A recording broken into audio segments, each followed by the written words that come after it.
Emotional triggers are never just random. They're carefully chosen tools in a psychological game. When he reaches out, especially after a period of silence, it's not because he suddenly realized what he lost or had an epiphany about how much you mean to him. No, it's far more calculated than that. He's playing with memories, emotions, and unfinished conversations, tugging at the exact parts of your heart that haven't fully healed yet. And the most dangerous part, he knows what still lingers in your mind.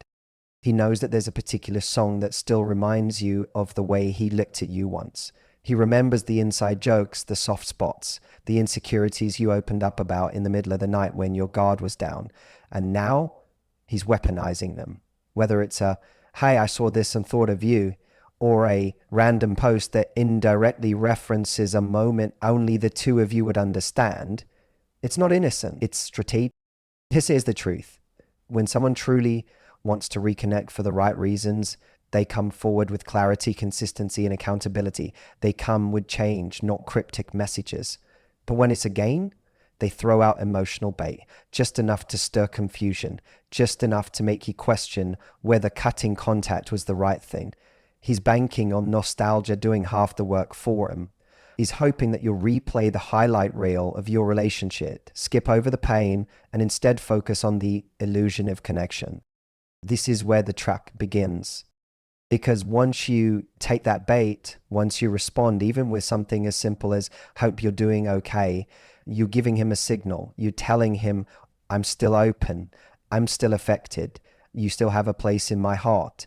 And once he knows that, he doesn't even need to commit. Just the fact that he still gets a reaction from you gives him the power he wants.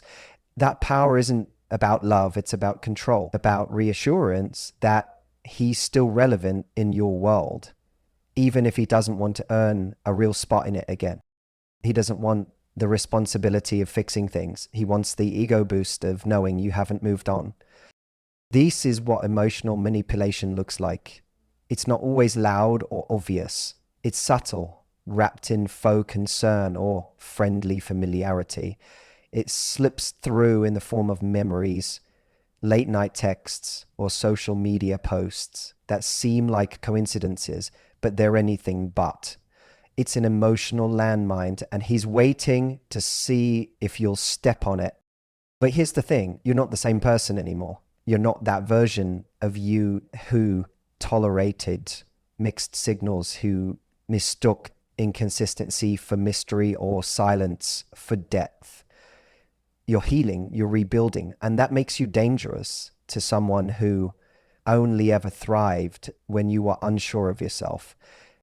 So when the message comes, when the memory resurfaces, when the emotional trigger hits, you have a choice. You can fall back into the cycle, or you can recognize it for what it is, a calculated move meant to disrupt your peace.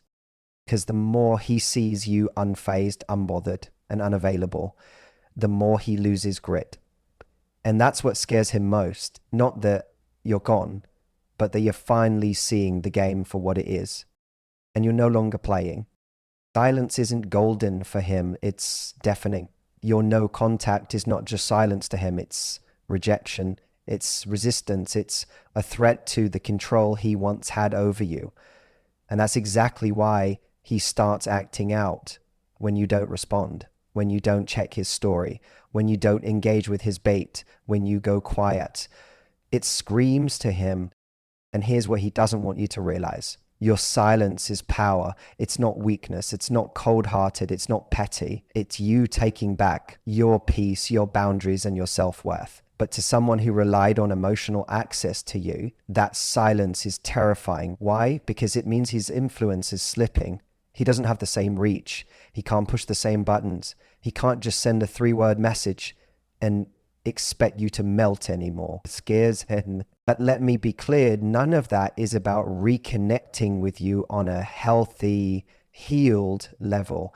It's about reestablishing access, emotional access, attention, validation, because if you can't have your heart, he'll settle for your confusion. He'll settle for being on your mind, even if it's in the form of questions, doubts, or relived memories.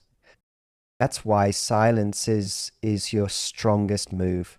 It's not passive, it's deliberate. It's the moment where you stop speaking and start showing. It's where you let your absence speak louder than your words ever could. And the longer you maintain it, the more his facade starts to fall apart, because silence isn't the absence of communication, it's the presence of self-respect. And that's something no manipulator can handle for long. False breadcrumbs of hope are the most manipulative tools in his arsenal, and they're incredibly effective when you're still healing. These tiny, seemingly innocent gestures, those late night texts, the sudden "I miss you" out of nowhere, the playlist he shares that reminds you of your time together, even a random comment on your post, aren't harmless. They're designed to stir something inside you, to trigger the hope that maybe he's changed, that maybe this is the beginning of something new. But here's the truth. These aren't signs of growth. They're signs of control. He doesn't come back with accountability. He doesn't come back with effort. He comes back with crumbs, just enough to keep you emotionally attached, to keep you from fully walking away. And here's the sick part. He knows exactly what to say. He knows how to word things just vaguely enough that you can fill in the blanks with your own hope. He lets you do the emotional labor while he offers the bare minimum. That's not vulnerability, that's manipulation. Every breadcrumb he throws is a test. Are you still emotionally available to me? He's not asking if you're okay. He's not genuinely checking in. He's asking, can I still get a reaction out of you? Do I still matter to you? Are you still waiting for me to finally get it right? And when you respond, when you take that crumb and hold it like it means something real, he knows you're still in the game, and that's exactly what he wants. But here's the most dangerous part. Those breadcrumbs activate your memory. You start romanticizing what was. You forget how many nights you cried yourself to sleep. You forget how many times you had to explain the same thing hoping you'd finally understand. You forget how confused and drained you felt trying to make it work. And instead, you focus on the connection, the chemistry, the what ifs. That's how breadcrumbs work. They don't fill you. They starve you slowly. They keep you emotionally malnourished, always hoping for more but never getting it. And just when you feel strong enough to walk away, he drops another one. And you convince yourself maybe this is different, but it's not. It's the same cycle with different packaging. But you deserve more than breadcrumbs. You deserve a whole damn meal. You deserve someone who doesn't confuse you with mixed signals. Someone who doesn't show up only when he feels you slipping away. Someone who communicates clearly, acts consistently, and respects your boundaries because he wants to, not because he's afraid of losing you. When you recognize these breadcrumbs for what they are, empty gestures dressed as hope, you stop chasing them. You stop assigning meaning to meaningless words. You stop responding to half efforts with full-hearted belief. You stop letting someone emotionally breadcrumb you into staying small. Because here's the truth. Someone who truly values you doesn't leave you guessing. They don't play hot and cold. They don't reappear only when your silence makes them insecure. They show up fully, not just when they feel you pulling away. So the next time a breadcrumb drops, let it fall. You don't need to chase empty signals anymore. You're no longer starving. You're waking up. I guess I was just easy to walk away from. So when he starts rewriting history, let him. You don't have to argue. You don't have to explain. You don't have to prove anything, because the truth doesn't need validation and your healing doesn't need permission. Let him play the victim if that's what he needs to feel better about losing you. But you don't need to play along anymore. He reels you in, not with love, not with intention, but with just enough emotion to make you believe something has changed. But the truth is, nothing has. The game isn't over. It's just entering a new round, one where he pulls you close enough to feel safe, to feel seen again, only to reset the same cycle that broke you in the first place. That text you get at midnight, that I miss you or I can't stop thinking about you, is not vulnerability, it's bait. It's not a real opening for a different outcome. It's a carefully timed hook meant to lure you back into the emotional roller coaster. He doesn't reach out because he's ready to do better. He reaches out because you've stopped feeding him. You've cut off the supply, attention, affection, access, and now, like clockwork, he needs another fix. He reels you in just far enough to feel hopeful. He says the right things. You are always the one. I've been doing a lot of thinking. I know I messed up. He gives you a glimpse of the person you always hoped he'd become. And in that moment, it's hard not to believe him. Because deep down, your heart wants to believe that maybe all the waiting, the pain, the silence, it was leading to this, that maybe this time is different. But then what happens? Once you're back, once he knows you're emotionally reconnected, the mask slips. Slowly, subtly, he gets comfortable again. He starts replying later, showing up inconsistently, retreating into old patterns. The effort fades. The apologies get vague. The future talk turns quiet. And suddenly, you're left wondering what happened. How did something that felt so promising dissolve so fast? Because it was never about rebuilding with you. It was about resetting the game, getting you back to the starting line where he's in control, where you're chasing, where he can once again treat your presence like a convenience. This is the toxic cycle. With trigger, emotions, get a reaction, offer false hype, return just long enough to feel secure, disappear or detach again. It's a loop, one that only ends when you decide not to step back into it. He doesn't want to lose you, but he also doesn't want to do what it takes to truly keep you. So instead, he settles for halfway in, halfway out, always keeping you guessing. And as long as you're in that space of confusion, you're easier to manage. You're easier to control, because confusion keeps you emotionally available without needing real commitment from him. But you weren't made to live on emotional scraps.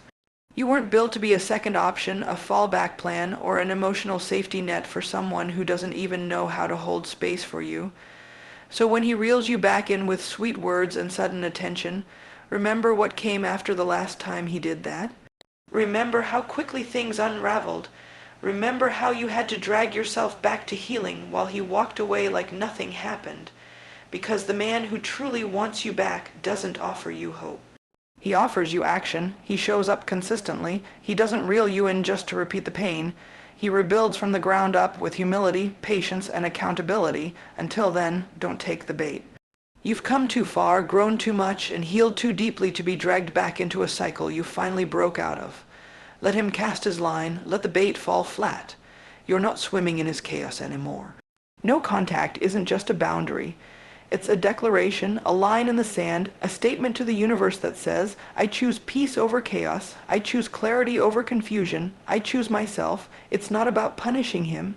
It's not about playing hard to get. It's about protecting your energy, your healing, your future. Because there comes a point where silence is the only language a person like him understands. You see, for someone who's used to access to your heart, your thoughts, your emotions, your silence is devastating. Not because he suddenly realizes what he lost, but because he no longer gets to touch the place inside you he used to reach with a single message. You're no longer his emotional backup plan. You're no longer answering the phone at 2 a.m. when he remembers you exist. You've gone quiet. But not because you're weak. You've gone quiet because you're done. In that kind of silence, it's sacred because no contact isn't the absence of connection. It's the presence of self, worth. It's you saying, I will no longer participate in my own heartbreak. It's choosing to stop explaining your value to someone who saw it but never honored it. It's stepping out of the cycle and saying, this isn't love. This is dysfunction wearing a mask. He wants you to break no contact, not because he wants to love you better, but because he wants to know he still can. He wants proof that he still lives in your mind, that he still has space in your heart. But the longer you stay silent, the more that illusion crumbles, and that scares him. Because the moment you stop responding, the game ends. The strings are cut, the power shifts. This is why you staying no contact isn't just a personal choice. It's a revolutionary act of healing. It's walking away from a war you never wanted to fight in the first place. It's no longer playing therapist to someone who refuses to grow.